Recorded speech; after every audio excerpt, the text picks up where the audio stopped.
Prophet Idris, biblical name Enoch, was the third prophet in Islam after Adam, a.s.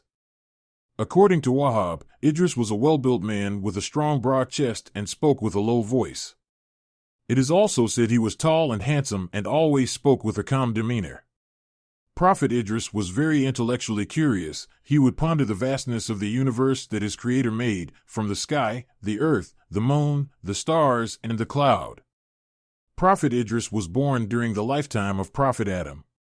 He was from amongst the followers of Sheth, Seth, and ruled the progeny of Adam following the death of Sheth.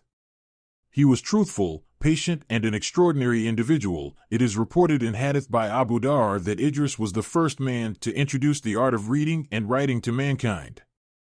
Idris was a sincere servant of Allah, hence Allah chose him as a prophet and messenger, and elected him as the ruler over the children of Adam.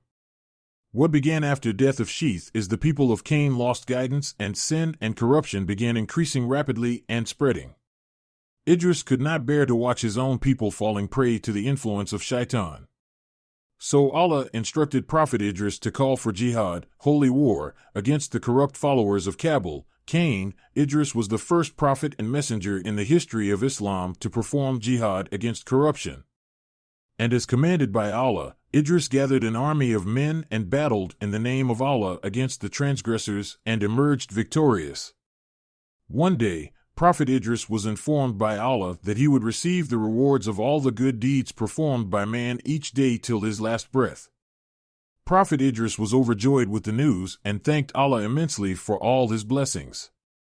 But Idris was quite old and was not quite ready to depart earth as enjoyed spreading good. So, he decided to speak to the angel of death and plead him to delay his death. The angel agreed to Idris's plea and decided to meet with the angel of death together with Idris.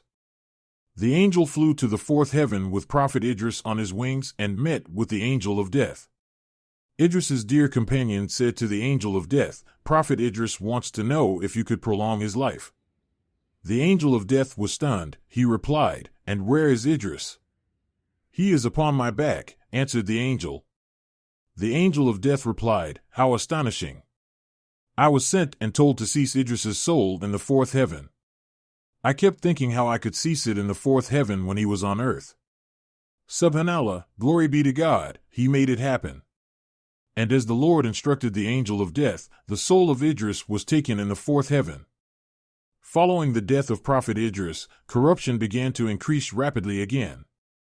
Several generations later, with no prophetic guidance, Satan finally managed to influence the children of Adam to commit their first act of shirk, polytheism.